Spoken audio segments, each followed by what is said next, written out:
Hujambo mtazamaji, kutoka idhaa ya Kiswahili ya Radio China Kimataifa. Hii ni Nuru ya Mashariki.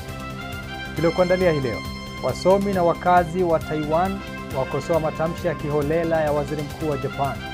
Meli ya Fujian ya kubeba ndege za kivita za China yakamilisha mazoezi yake ya kwanza ya kijeshi baharini. Na sekta ya usafirishaji wa mizigo China inaendelea kukua kwa kasi.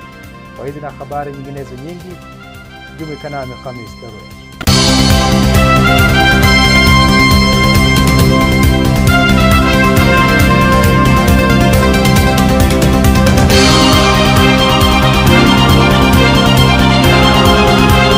Wasomi na wakazi wa Taiwan nchini China wameikosoa vikali kauli ya waziri mkuu wa Japan Sanae Takaichi, wakisema inachochea mvutano na kuhatarisha utulivu wa eneo hilo. Wengi wanaamini matamshi yake ni ya makusudi na anaifanya Taiwan kuwa chombo cha malengo ya kisiasa ya Japan. Ronald Butie ana maelezo zaidi. Matamshi ya hivi karibuni ya waziri mkuu wa Japan Sanae Takaichi kuhusu Taiwan yameibua ukosoaji mkali kutoka kwa wasomi na wakazi wa eneo hilo, wakimtuhumu kwa kuchochea mvutano kwa makusudi na kuhatarisha udhabiti wa kikanda. Profesa Chiu Yi wa chuo kikuu cha utamaduni wa China Taiwan huko nchini China anaamini kuwa Takaichi anajaribu kuibua mvutano kati ya China na Japan. I tend to believe that Takaichi's actions were deliberate, and here's why. Even before she made these remarks, her cabinet meetings had already extensively discussed how to revise or abandon the 3 non-nuclear principles. Therefore, it is evident that Takaichi is exploiting the false premise of a Taiwan contingency to fabricate disputes between China and Japan. This is precisely why I assert her actions are intentional, using Taiwan as a pawn and a tool. Akikubaliana na hoja hiyo, Profesa Chu Isan wa chuo kikuu cha Shisin anasema kwamba kauli ya Takaichi kwamba hali ya dharura katika mlango wa Taiwan inaweza kuwa tishio la uwepo wa Japan ilikuwa ni uchochezi. I believe that when Sanae Takaichi stated in the National Diet that a Taiwan Strait contingency could constitute an existential crisis situation for Japan, her remarks were extremely reckless, inappropriate, and entirely unnecessary. From the perspective of many people in Taiwan region, it appears that Sanae Takaichi is deliberately stirring up trouble. Her statements are to serve the interests of Japan's right-wing factions and militarism, while the potential consequences may ultimately be borne by Taiwan region. Therefore, I believe a growing number of people in Taiwan region will publicly express their dissatisfaction with such dangerous rhetoric from Sanae Takaichi. Nao wakazi wa jiji la Taipei wameelezea wasiwasi wao kuhusu amani na udhabiti wa eneo hilo kutokana na matamshi hayo ya Takaichi. I think it's crucial to look beyond appearances. It's rare for someone in the position of a Japanese prime minister to make such radical remarks. In the past, I've always felt that the underlying motives behind this couldn't be so simple. How could a conflict not affect everyone? Nobody wants conflict. It's always the ordinary people who suffer. Regardless of how it is, I'm not speaking from a partisan standpoint. What people in the Taiwan region needs is stability. The people here need to make a living, and the youth need to have hope for the future. That's what truly matters. Jeshi la wanamaji la China limetangaza kuwa meli ya kubeba ndege za kivita ya Fujian imekamilisha mazoezi yake ya kwanza ya kijeshi baharini tangu kuingizwa rasmi kwenye huduma. Kama anavyotueleza Tom Mwanjala, mazoezi haya yanaashiria hatua muhimu katika kuimarisha uwezo wa meli hiyo mpya kutekeleza majukumu ya kijeshi kwa ufanisi. Wakati wa operesheni hiyo, kikosi hicho kilifanya mfululizo wa mazoezi ya kijeshi yakiwemo usafiri wa pamoja baharini, utafutaji na uokoaji kati ya meli na ndege, pamoja na kupaa na kutua kwa ndege zinazotumia meli hiyo kama uwanja wa ndege baharini. Katika zoezi la utafutaji na uokoaji, meli na ndege zilishirikiana na kukamilisha haraka uokoaji wa dharura uliokuwa umeigwa. Kwa mujibu wa jeshi la wanamaji la China, mazoezi hayo yameongeza uwezo wa kikosi kukabiliana na dharura. Aina mbalimbali za ndege za kijeshi zinazotua na kupaa kwenye meli, ikiwemo J-35, J-15T, J-15DT na KJ-600 zilifanya mizunguko kadhaa ya kupaa na kutua kwenye Fujian. Tumeweza kupata uelewa sahihi zaidi wa utendakazi wa meli hii. Tumefanya maboresho ya kutu na kupaa kwa ndege za kivita kutoka kwenye meli ya Fujian. Aidha, tumefanya mazoezi ya kuboresha uhodari wetu katika kuendesha meli hii na ndege za kivita. Meli ya Fujian iliingizwa rasmi kazini tarehe 5 Novemba mwaka huu. Sekta ya usafirishaji wa mizigo nchini China imeshughulikia jumla ya vifurushi bilioni 162 katika kipindi cha Januari hadi Oktoba mwaka huu, ikiwa ni ongezeko ikilinganishwa na mwaka uliopita. Hii ni kwa mujibu wa takwimu rasmi zilizotolewa Jumanne. Simi Wanjala anaarifu zaidi. Kwa mujibu wa mamlaka ya posta ya China, shughuli za usafirishaji wa mizigo katika maeneo mbalimbali unaonesha kuwa eneo la mashariki limechangia 70% ya jumla ya mzigo uliosafirishwa, eneo la kati 19% na eneo la magharibi 9%, ikilinganishwa na kipindi kama hicho mwaka jana. Katika kipindi hicho maeneo kadhaa ya ngazi ya mkoa yakiwemo mkoa wa Shanxi, mkoa wa kujitawala wa kabila la Hui la Ningxia na mkoa wa kujitawala wa Uiguru wa Xinjiang yaliripoti ongezeko la zaidi ya 30% katika kiwango cha mizigo iliyosafirishwa. Makampuni ya usafirishaji yameongeza uwekezaji katika miundombinu na kupanua huduma zao sambamba na kuimarisha ushirikiano wao na sekta za usafiri wa anga na reli. Katika juhudi za kuboresha ufanisi wa usafirishaji, tawi la China Post la Kashgar lililopo Xinjiang limeanzisha njia 9 za moja kwa moja za usafirishaji wa angani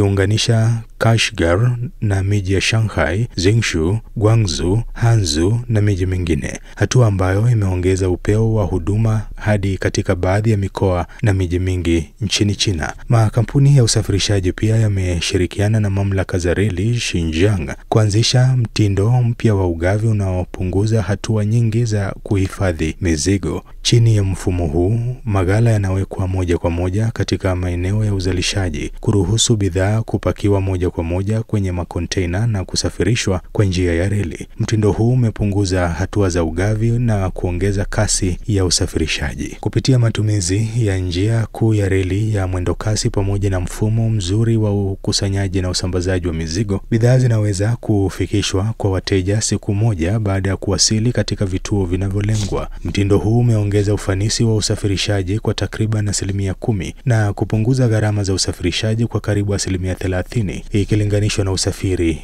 wa barabara. Jiji la Wuxi nchini China linashuhudia ongezeko kubwa la mauzo ya nje ya pikipiki na baiskeli za umeme, huku ubunifu wa teknolojia ya Kichina na ongezeko la mahitaji duniani kote vikichochea ukuaji huo wa kasi.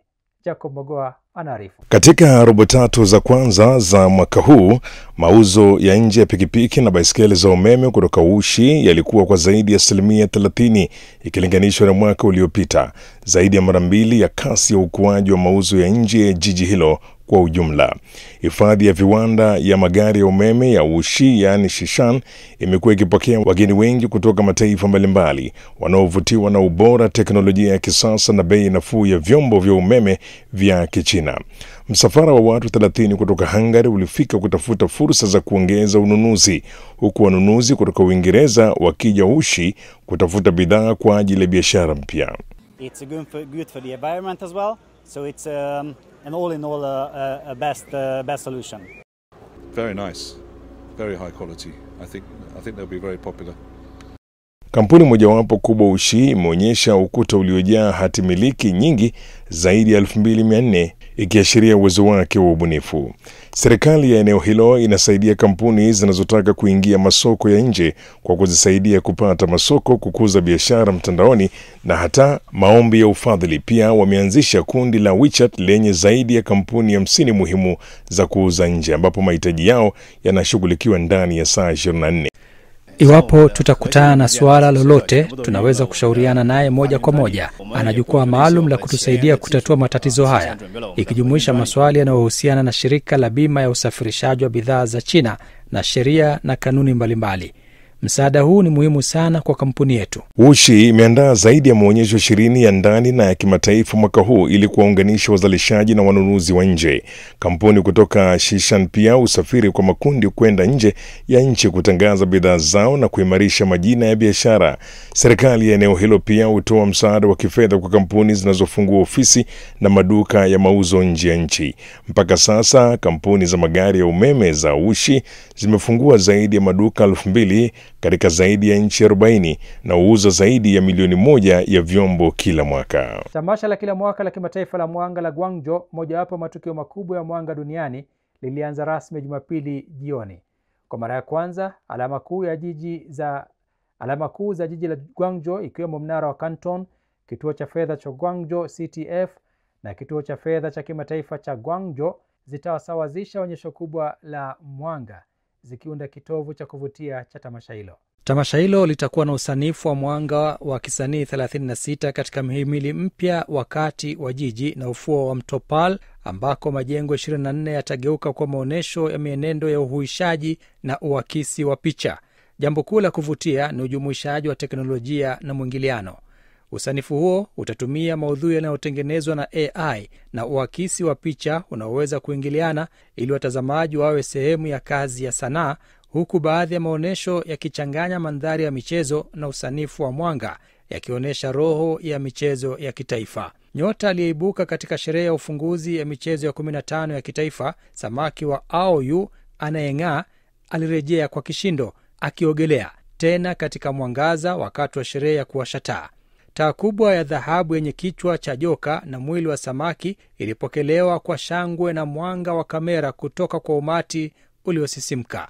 Tamasha la mwanga pamoja na michezo ya 15 ya kitaifa inayoendelea kutoka Novemba 9 hadi 21 na maonesho ya 32 ya bustani ya Guangzhou kipindi cha vuli kuanzia Oktoba 30 hadi Desemba 5 limeunda ushirikiano wa matukio matatu, likitoa uzoefu wa utalii wa kitamaduni wa saa 24 unaochanganya kutazama maua mchana, maonesho ya mwanga jioni na msisimko wa michezo muda wote.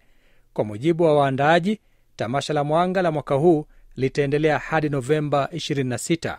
Duka la kwanza duniani la 4S kwa roboti za akili bandia limezinduliwa Yizhuang, kusini mwa Beijing, likionyesha hatua mpya ya China katika kukuza biashara ya roboti za kisasa. Duka hili linaloendeshwa kwa mtindo unaofanana na sekta ya magari linatoa mauzo, matengenezo, vipuri na huduma za taarifa kwa roboti za AI. Zakia Pong anatueleza zaidi kwenye sehemu yetu Ifahamu China.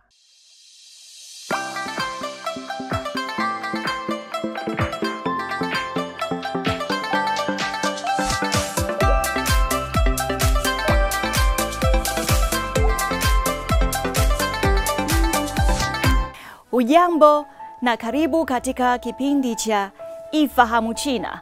Mimi ni Zakia Peng. Duka la kwanza duniani la 4S linalojishughulisha na roboti za akili bandia limefunguliwa huko Yizhuang, kusini mwa Beijing, kuashiria msukumo wa hivi karibuni wa kufanya biashara ya roboti za hali ya juu nchini China. Kwa kufuata muundo wa 4S unaotumika katika sekta ya magari, ambayo inawakilisha mauzo, huduma, vipuri na tafiti, duka hilo hufanya mauzo ya roboti, matengenezo, sehemu na huduma za habari. Eneo la maonyesho imegawanywa katika sehemu kadhaa. Zaidi ya miundo 50 ya roboti za kimatibabu, viwandani, shirikishi na kibiolojia kutoka chapa tofauti zinaonyeshwa, zikionyesha program katika maisha ya kila siku na uzalishaji wa viwandani. Duka la roboti pia linajivunia mtandao wa usambazaji wa sehemu za mwitikio wa haraka wa kitaifa, pamoja na timu ya usaidizi wa kitaalam kwa ajili ya matengenezo, mkusanyiko na ukarabati. Kwa mujibu wa naibu meneja mkuu wa maendeleo ya viwanda ya Beijing Yizhuang, Bwana Wang Yifan, Duka hilo la roboti la 4S linalenga kusaidia makampuni ya roboti kuondokana na matatizo ya kuhama kutoka kwa utafiti wa kiteknolojia ya maendeleo hadi matumizi ya ulimwengu halisi, huku ikitumika kama daraja kati ya makampuni ya roboti na watumiaji. Eneo la Yizhuang likiwa ni nyumbani kwa zaidi ya roboti 300 na biashara za akili bandia za utengenezaji, ni nguzo muhimu katika sekta ya roboti ya Beijing. Eneo hili ni mwenyeji wa kituo cha kudumu cha mkutano wa dunia wa roboti na linajivunia msururu wa sekta yenye thamani ya zaidi ya yuan bilioni 10. Haya, kwa leo kipindi hiki kinaishia hapa. Katika kipindi kijacho nitaendelea kukuletea mambo mengine yanayovutia kuhusu utamaduni na jamii ya China. Asante kwa kuwa nami. Mimi ni Zakia Peng. Kwa heri. Naam, mtazamaji, sasa ni wakati wa sehemu yetu ya Jifunze Kichina. Katika sehemu hii tunawaletea masomo ya lugha ya Kichina hatua kwa hatua kwa njia rahisi na ya kuvutia. Karibu tujifunze pamoja.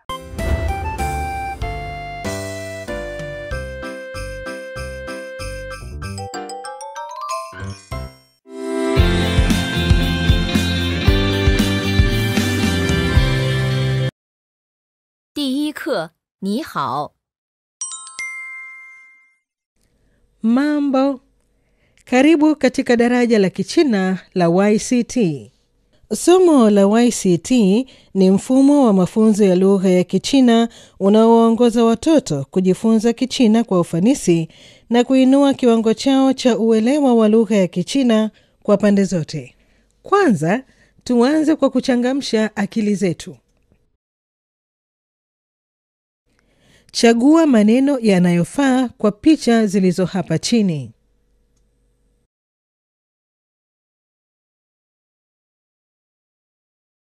1、2、3、4、5、6、7、8、9、10。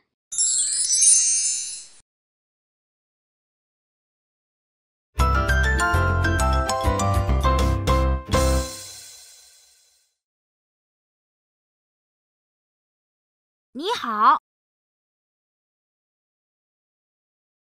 你好。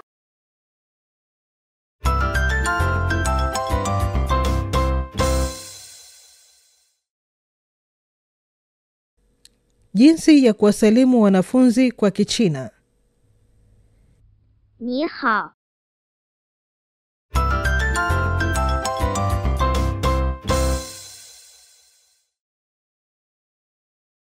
你好。 你好。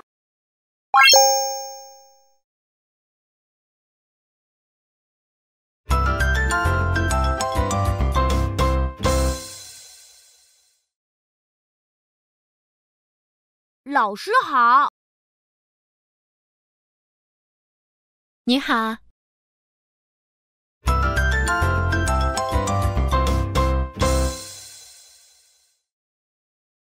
Jinsi ya kuwasalimu waalimu kwa Kichina. 老师好。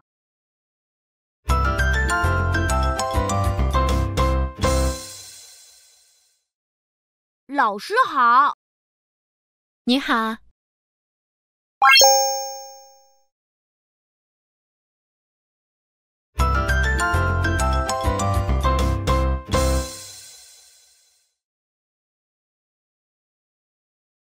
再见。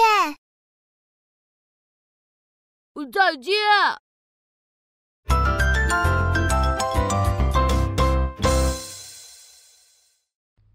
Jinsi ya kusema kwa heri kwa Kichina.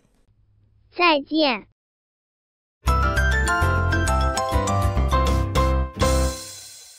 再见。再见。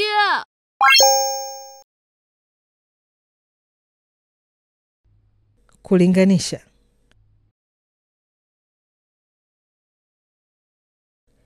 Chagua njia sahihi ya kujieleza kutokana na picha. Utapokea nyota kila unapolinganisha kwa usahihi. Unaweza kufikia nyota ngapi? 你好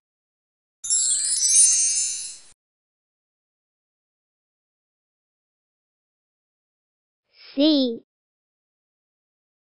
老师好